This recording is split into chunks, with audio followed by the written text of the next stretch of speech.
So up until 2009, I was volunteering in various shelters across the country. And then I watched a TV program called DogTown on National Geographic, and I saw this amazing animal sanctuary where they were focusing on the enrichment and behavior of shelter animals.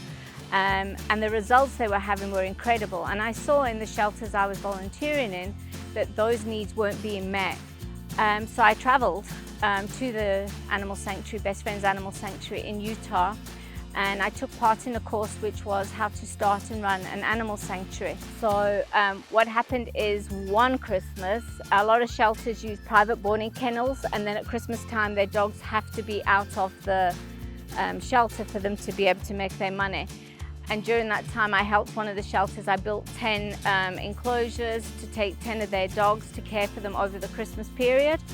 It took me about 6 months to close my business and sell my equipment and stuff, and realized that this was now the new adventure. We created DogTown, which focuses on behavior enrichment. We also help other shelters to learn about behavior enrichment, because as you can see, if a dog's receiving some decent enrichment each day and gets that mental stimulation, it makes the hard part of being in a shelter environment that much easier. Adopting a dog is quite something.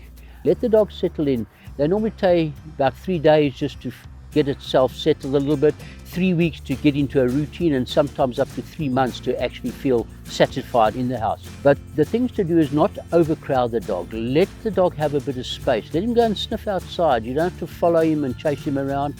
If there are other dogs around, let them get used to each other before you sort of start jamming them together in a confined space or something like that. So these are our beautiful adoption bags that goes home with every single dog or cat that gets adopted. They are proudly sponsored by MPet, and we are so grateful to be able to send that home with the dogs or the cats. So obviously what we put in here is always the vet book. The vet books always go home with our dogs, showing all their vaccination history. Then we've also got what we like to call the dog's instruction manual. And in that little manual, we add all the things that the dogs like, that they don't like, their favorite toys, just to give the family that bit of extra guidance and getting to know their dog. Of course, we always send food with, depending on what the dogs eat. So whether it's a puppy or an adult or a senior. It's a good idea to groom your dogs regularly. Just apart from the grooming things, it's good to get rid of any of the loose fur. Otherwise that's going to be flying all over your house. It helps get rid of any mats with your longer haired dogs. It just helps stimulate the blood circulation as well, and so get rid of any dead skins.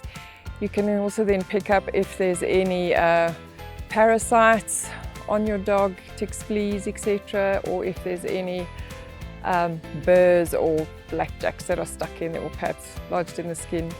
It's also really great to just help develop your relationship, you know, the bond that you have with the dog, because it's the touching and the feeling, and it's just a gentle way of bonding with your dog.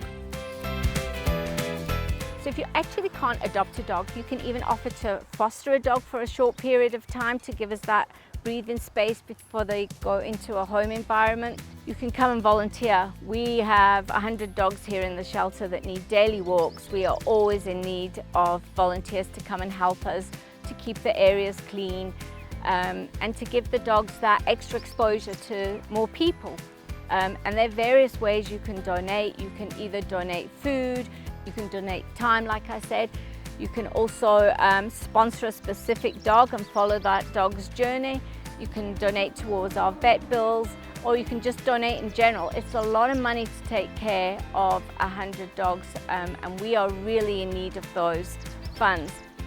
You can come and join us at our Mutton Bean Pet Cafe. Not only is that a great day out for you and your dog, all the funds raised here go to helping us save more lives.